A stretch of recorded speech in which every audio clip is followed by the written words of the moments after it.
di belakangnya ada kekuatan politik, maka berlaku dalil kedua, yaitu atau pertanyaan kedua, demi apa kriminalisasi itu? Ya tentu bukan demi Hasto atau demi Harun Masiku, tapi demi merusak PDIP, kan begitu cara berpikirnya. Nah karena itu sangat logis kalau PDIP melalui ketua umumnya Ibu Mega menyusun barisan yang disiapkan untuk menunggu komando dari ketua umumnya tuh. Jadi sangat lurus arah dari PDIP, yaitu menghalangi mereka yang memanfaatkan kriminalisasi untuk merampok PDIP. Jalan pikirannya sederhana. Kenapa begitu? Ya sebentar lagi kan ada Kongres PDIP itu. Jadi pelemahan sekjen bukan secara hukum tapi secara politik.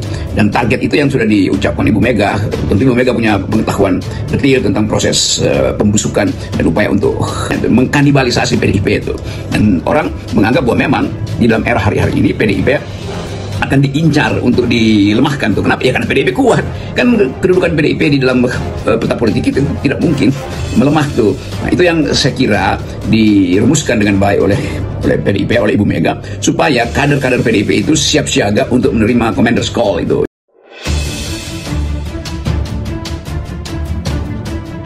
Assalamualaikum warahmatullahi wabarakatuh. Halo pemirsa, selamat datang kembali di channel ini. Bagaimana kabar pemirsa sekalian? Saya doakan semoga sehat selalu dan salam akal sehat. Pemirsa, sebuah perintah khusus dikeluarkan oleh Megawati untuk kepala daerah terpilih dari PDIP. Bu Mega menghimbau agar kepala daerah tersebut tidak mengikuti retreat yang diadakan di Magelang sesaat setelah Hasto ditangkap KPK. Jelas ini sangat bernuansa politis. Di sisi lain, Pak Jokowi justru memerintahkan agar kepala daerah dari PDIP tersebut untuk mengikuti retreat yang diadakan di Magelang. Terkait dengan hal ini, seorang pengamat politik Bung Rocky Gerung mengemukakan analisanya. Mari kita simak bersama videonya dan harap tonton sampai habis agar tidak gagal paham. Baik Bung Rocky, bagaimana tanggapan Anda terkait dengan hal ini Bung? Langsung saja. Ya seperti udah kita duga dari awal bahwa PDIP pasti akan ambil sikap teguh. Dia tahu itu ada proses hukum, karena itu sekjennya Hasto datangi dan ikuti proses hukum itu. Tetapi juga PDIP tahu bahwa di balik proses hukum itu ada perintah politik. Kan itu yang kita sebut sebagai lapisan kedua dari masalah hukum, selalu adalah tagihan politik. Dan itu berlangsung selama KPK masih dikendalikan oleh Mulyono. Begitu menurut versi netizen, dan saya kira itu versi yang benar. Tetap isu politik harus jadi latar dari semua analisis itu. Jadi kalau PDIP kemudian menganggap bahwa ini adalah kriminalisasi, ya memang itu kriminalisasi. Karena ya semua hal yang udah pernah dibongkar di dalam sidang awal Harun Masiku, diteruskan lagi di kemarin PK itu, memang tidak terlihat indikasi yang kita sebut sebagai korupsi, yang kita sebut sebagai upaya untuk menghalangi penyidikan. Bahwa PDIP punya kepentingan dengan Harun Masiku, ya jelas kan itu kader dia kan. Dan itu adalah urusan internal PDIP. Dan bahkan secara logis Mahkamah Konstitusi atau Mahkamah Agung pasti mengerti bahwa itu urusan internal. Dan kalau itu urusan internal, ya buat apa itu dijadikan sebagai delik kan? Nggak ada konyolnya di situ kan. Bahwa ada undang-undang yang iya, tapi itu undang-undang yang harus ditafsirkan berlapis-lapis itu. Dan lapisan terakhir adalah pandangan bahwa soal PAW ada urusan internal partai. Kenapa? Ya karena kadernya dari mereka yang tahu siapa yang berkualitas di daerah mana, siapa yang mesti dipindahin kemana. Ya itu konsekuensi dari kadernya partai, begitu cara membacanya. Tetapi sekali lagi, masalah itu justru yang diabaikan oleh KPK. Dan karena itu orang menganggap ya KPK berarti tidak mau mengikuti nalar logis dari satu peristiwa hukum, sehingga di balik peristiwa hukum itu ditemukanlah unsur-unsur politik, dan itu yang kemudian dirumuskan dengan bagus sebagai kriminalisasi. Jadi yang bukan crime akhirnya dibuat kriminal oleh apa ya? Oleh pusaran politik. Jadi kata kriminalisasi itu betul-betul kata yang menunjukkan buat di belakang penetapan sebagai seorang kriminal bukan karena dia melanggar hukum, tapi karena desakan politik. Jadi sekali lagi kata kriminalisasi artinya sesuatu yang bukan crime dibuat crime oleh apa? Bukan oleh hukum, tapi oleh yang ekstra hukum. Yang ekstra hukum itu yang kita sebut selalu sebagai kekuatan politik. Siapa kekuatan politik itu? Yang Hasto sudah katakan, adili Jokowi, adili keluarga Jokowi. Dan itu juga yang inline dengan tuntutan para mahasiswa. Oke, jika melihat persoalan lain, sebetulnya kan ada yang jauh lebih penting dari kasus Hasto ini, Bung. Tetapi sepertinya kasus Hasto ini jadi prioritas utama. Nah, maka dari itu kan wajar bagi PDIP mencurigai bahwa sepertinya ada pesanan di sini. Apalagi saat Hasto di Borgol, kan dia sempat mengatakan tuh dengan lantang agar KPK segera periksa Jokowi. Karena soalnya adalah kriminalisasi, di belakangnya ada kekuatan politik, maka berlaku dalil kedua, yaitu atau pertanyaan kedua, demi apa kriminalisasi itu? Ya tentu bukan demi Hasto atau demi Harun Masiku, tapi demi merusak PDIP, kan begitu cara berpikirnya. Nah karena itu sangat logis kalau PDIP melalui ketua umumnya Ibu Mega menyusun barisan yang disiapkan untuk menunggu komando dari ketua umumnya tuh. Jadi sangat lurus arah dari PDIP, yaitu menghalangi mereka yang memanfaatkan kriminalisasi untuk merampok PDIP. Jalan pikirannya sederhana. Kenapa begitu? Ya sebentar lagi kan ada Kongres PDIP itu. Jadi pelemahan sekjen bukan secara hukum tapi secara politik. Dan target itu yang sudah diucapkan Ibu Mega. Tentu Ibu Mega punya pengetahuan detail tentang proses pembusukan dan upaya untuk mengkanibalisasi PDIP itu. Dan orang menganggap bahwa memang di dalam era hari-hari ini PDIP akan diincar untuk dilemahkan tuh. Kenapa? Ya karena PDIP kuat. Kan kedudukan PDIP di dalam peta politik itu tidak mungkin melemah tuh. Nah, itu yang saya kira dirumuskan dengan baik oleh PDIP, oleh Ibu Mega, supaya kader-kader PDIP itu siap siaga untuk menerima commander's call itu. Jadi nanti akan ditelepon atau bahkan diperintahkan oleh PDIP. Jadi itu yang menyebabkan ada surat dari Ibu Mega.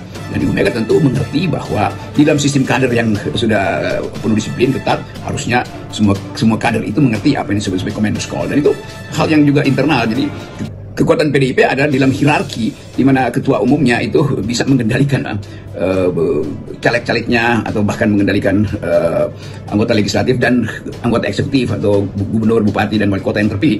Nah, itu pentingnya kita pahami dari sudut pandang PDIP bahwa ini partai kader, karena itu kekaderan melampaui urusan negara kan, demi menyelamatkan partai yang diincar untuk dirusak, maka dilakukan konsolidasi oleh Ibu Mega tuh. Jadi Ibu Mega mengerti, dan pengertian Mega itu ya itu dasarnya sejak Orde Baru. Dia tahu apa akibatnya kalau dia melemah, tapi apa akibatnya kalau dia juga lakukan konsolidasi cepatnya. Dan dengan cara itu PDIP menyebut diri sebagai partai kader dan sangat efektif. Jadi kekuatan PDIP ada pada ide bahwa politik itu adalah komando partai itu. Ada politik yang sifatnya nasional, itu harus kita hormati. Tetapi kalau politik nasional itu hendak mengganggu otonomi partai, maka PDIP bereaksi, dan reaksi itu memang sangat keras. Ibu Mega langsung keluarkan dalam 2 jam setelah Hasto dinyatakan sebagai tersangka, langsung PDIP membuat semacam surat perintah untuk taat dan berdisiplin mengamankan partai.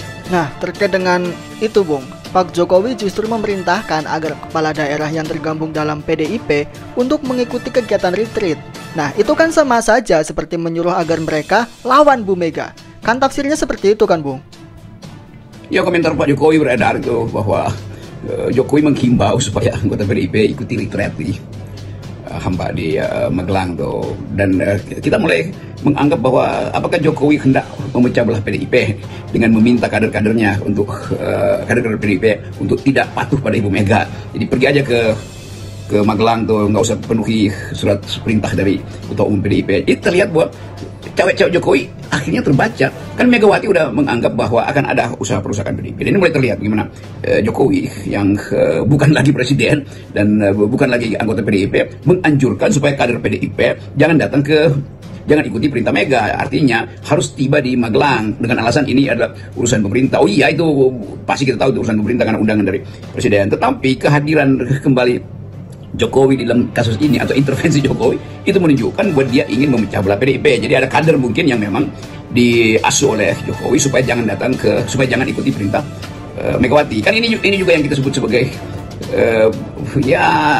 kemunafikan dalam politik atau sifat dari Jokowi yang tetap ingin memecah belah PDIP itu. Tapi lebih dari itu analisisnya bisa tumbuh bahwa mungkin juga atau lebih dari sekedar memecah belah PDIP, Jokowi hendak memecah belah opini publik. Karena orang menganggap bahwa ya layak kalau PDIP itu mengeluarkan perintah disiplin, dan Jokowi hendak mengacaukan opini publik bahwa tidak harus itu. Tapi dalam kedudukan Jokowi sebagai orang yang dendam pada Megawati, maka akan dibaca bahwa Jokowi tetap ingin mengintervensi PDIP, dan itu absurd sebetulnya itu. Jadi kita baca itu dalam 2 lapis tadi. Lapis pertama, Jokowi bukan lagi presiden, ngapain ngatur-ngatur PDIP. Lapis kedua, dia ingin memecah belah opini publik, dan tentu bagi Megawati ini kan permainan anak kecil yang nggak perlu dianggap lagi. Tapi pers tentu akan muat itu, kan itu berita bahwa Jokowi meminta kader dan bupati-bupati, wali kota, gubernur PDIP tidak perlu ikuti perintah Ibu Mega. Dan itu artinya dia tetap ingin mengacaukan stabilitas atau mendisorganize PDIP. Itu juga bukan sekedar kejahatan, ini kejahatan etik itu.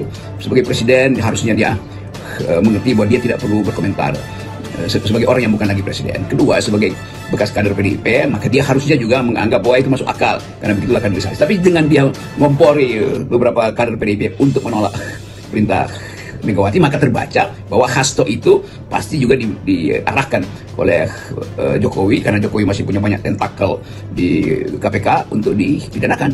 Jadi makin terbaca bahwa Hasto betul bahwa yang mesti dihadirkan adalah Jokowi, karena dia terus-menerus mengkriminalisasi kader-kader PDIP.